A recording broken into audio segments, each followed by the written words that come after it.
రత్నగర్భ అనే అడవులకి పక్కనే ఒక చిన్న ఊరు ఉండేది. ఆ ఊరిలోని ప్రజలు చాలా సంవత్సరాల నుంచి రాత్రిళ్ళు అస్సలు బయటికి వెళ్ళకుండా, ఎక్కడికి వెళ్ళకుండా ఇంట్లోనే ఉండేవారు. ఆ ఊరిలో వాళ్ళు ఆ ఊరి కట్టుబాట్లను ఎప్పుడూ తప్పకుండా జాగ్రత్త పడుతూ ఉండేవారు. కానీ వారందరూ కలిసి తమ పిల్లలు ఇలాంటి పరిస్థితిని ఎదుర్కోకూడదని వాళ్ళందరినీ పట్నంలో ఉంచి చదివిస్తూ ఉంటారు.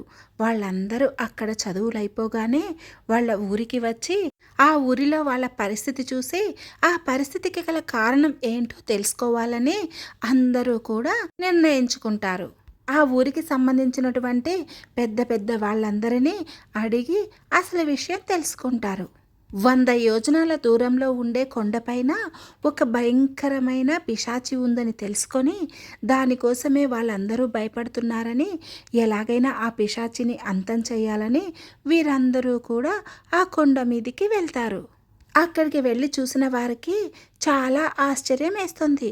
అక్కడ ఎక్కడ చూసినా రాళ్లపైన రక్తమే కనిపిస్తూ ఉంటుంది. ఆ రక్తపు మరకలు చూసి వాళ్ళు చాలా భయపడిపోతారు. ఇంతలో ఓ పక్క నుంచి ఏదో సన్నటి రాగం వినిపిస్తుంది.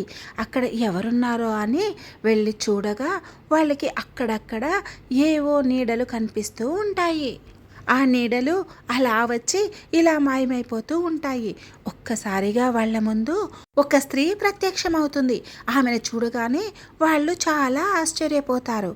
అంతలోనే ఆ స్త్రీ ఒక భయంకరమైన పిశాచిలాగా మారిపోతుంది. ఆమెను చూడగానే వాళ్ళు భయపడి పెద్ద పెద్దగా కేకలు వేస్తారు. అప్పుడే వారికి ఒక ఆలోచన వస్తుంది. వారి దగ్గర ఉండే శివలింగాన్ని తీసి గంగా జలంలో ముంచి ఆ జలాన్ని ఆ పిశాచి పైకి చల్లుతారు. అప్పుడు ఆ పిశాచి అక్కడికక్కడే భస్మమైపోతుంది. అది ఎటు వెళ్ళిందో తెలియక వాళ్ళతో తెచ్చుకున్నటువంటి దీపాలను వెలిగించి దానిని అంతా వెతికి చూస్తారు. అది వారికి ఎక్కడా కనిపించదు. అది అంతమైపోయిందని తెలుసుకొని వారి దగ్గర ఉండే ఆ విగ్రహాన్ని తీసుకొని అక్కడ నుంచి దారి వెతుక్కుంటూ వారి ఊరికి చేరుకుంటారు.